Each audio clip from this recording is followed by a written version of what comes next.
Most keyboards bounce on little metal leaf springs or strips of foam. This one floats on pogo pins, spring-loaded pins, the same kind that make contact inside a lot of your electronics, holding the entire typing surface up. I never type on anything quite like it, but I'm not sure if that's a good thing or not.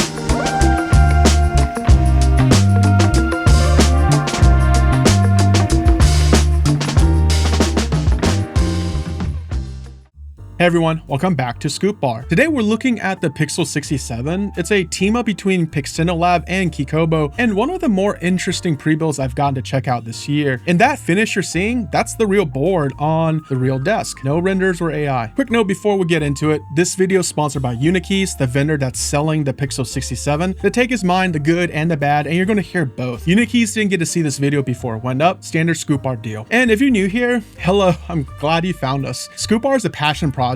It's me, hello, I'm Jeff, and V doing this around our full-time jobs. So if honest keyboard takes are your thing, subscribing actually helps a ton. Every link you need, the board, the switches, all of it are down in the description below with our affiliate links. Okay, let's start with the basics. The Pixel 67 is a 67% board. So picture a 65% layout and then add a row of function keys up top with your arrow keys and a few extra on the right. It's tri-mode, so wire, Bluetooth, and 2.4 gigahertz wireless, and the battery is built in. There are two ways to buy this. The pre-built is 189 USD, so it's fully assembled, ready to type out of the box. The barebones kit is 149 USD, so 40 USD gets you the keycaps, switches, lubed, stabilizers, and a full foam kit, all done for you. For a pre-build, that looks and feels like this one, and off the cuff, that's a pretty good value. But the first thing you notice isn't on the spec sheets, it's the weight. You lift it out and it's heavy and chunky, more than you guess from something this small. It also ships with a carrying case, which again, at this price, I did not expect. And here's what I really like. You actually get to choose your build. Plate material and the switch, both picked at checkout. That's the most options for a pre-built I have ever seen.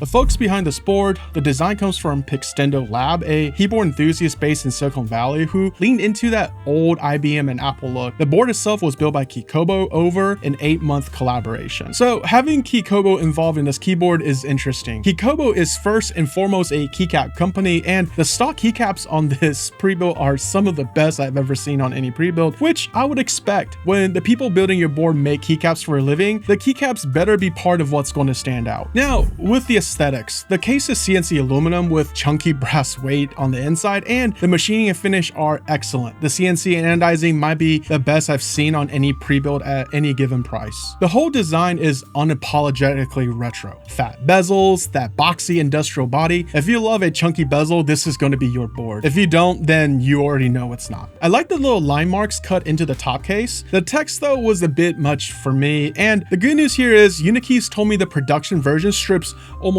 all of it out and keeps just the Pixel 67 in the corner. So the one thing I would have preferred, it's already happening and getting fixed. The part I find most interesting and where a lot of my doubts live, it's the mount. Instead of the usual metal leaf springs, the Pixie 67 rides on pogo pins, little spring-loaded pins spread around the plate, each one pushing back with about the same force. The goal is an even, consistent feel everywhere and better durability over the years because there's no foam or gasket to wear out. And in hand, it works. nice, it's even, and it's soft. But I've got two honest concerns here. First is the durability. Pins are mechanical parts. Are they going to start squeaking a year in? And I can't tell you yet. Second is the mount isn't tunable. Usually that doesn't really bother me, but this board is so soft. So if soft isn't your thing, there's no firming this board up. And frankly, it's probably one of the softest type feel I've come across, to where I'm a bit concerned about the PCB bottoming out, which just means where the PCB makes contact with the bottom metal case, causing a short. A few notes if you ever open it up: the whole PCB hangs off the top case, not the bottom, joined by two ribbon cables, so be gentle with those. To swap a switch, pull the full PCB assembly out and support the socket from the back. And treat the ESD sheet as a required with this mount. Mine came with it, plus optional foam, but on a pre-build, I want that sheet installed from the factory because of what I said earlier about the potentially bottoming out. Two small asks. The case is heavy enough that shaking the screws loose feels nerve-wracking, so give me magnetic screws, please. And there were a few cosmetic scratches inside my unit. It's a prototype, so it's purely cosmetic, and Unikeys is already tightening the case tolerance for production, so I'm not super concerned, but I do want to mention it nonetheless. So how does it actually tight? Soft, very soft. It reminds me a lot of the Class series, that cushioned, almost pillowy feel. My unit came with the HMX Pix Cloud switches, a light linear at 37 grams of force, which is an easy low effort press, and that leans right into the softness.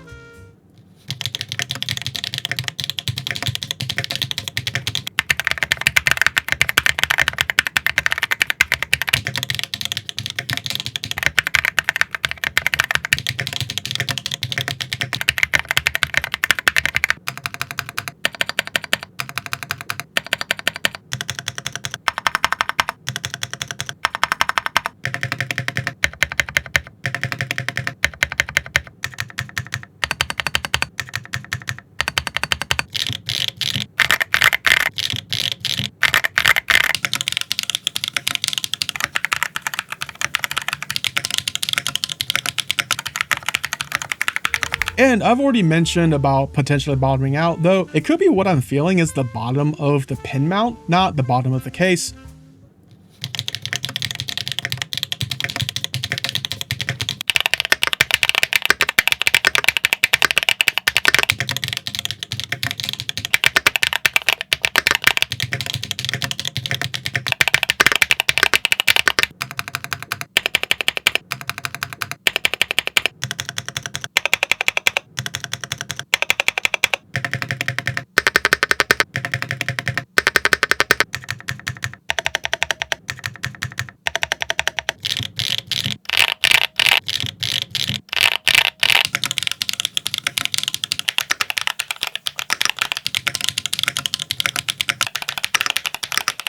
Two honest notes on the sound. There's a bit of ticking in the stabilizers on my unit, and Unikeys says they're retuning the stops for production. And even with all that brass, there's a touch of resonance that I put that on the pin mount and not the case itself. The weight should kill most of the hollowness. The mount kind of puts it back. So who's it for? Get the Pixel 67 if you want a heavy premium feeling pre-built with a really soft typing feel. You like that retro fat bezel look, and you're picking your own plate and switches without the hassle of building. Skip it if you want a firm or adjustable type feel, because the soft mount is fixed and that softness is the whole personality of this board. Or if chunky and bezel heavy just isn't for you. For me, at 189 USD with this finish and this much choice, it's an easy recommendation if you are the right person. Last thing, a few notes for Keykobo. Throw in some spare switches and a spare set of ribbon cables, since those can wear out. Mac and 7U bottom row support are already there, and the production's adding ISO and split backspace caps too, which is great to see. But give me some accent keycaps and scooped homing caps. You make keycaps for a living, so flex a bit more here. Physical toggles for connection mode will be nice, and as always from us, we love ZMK on wireless side. None of that is a deal breaker, just a bit of minor polishing. All right, I want to hear from you. When it comes to tight feel, how important is it to you, and do you prefer a very cushioned feel or responsive feel? Drop in the comments. I read all of them instead of going outside to touch grass.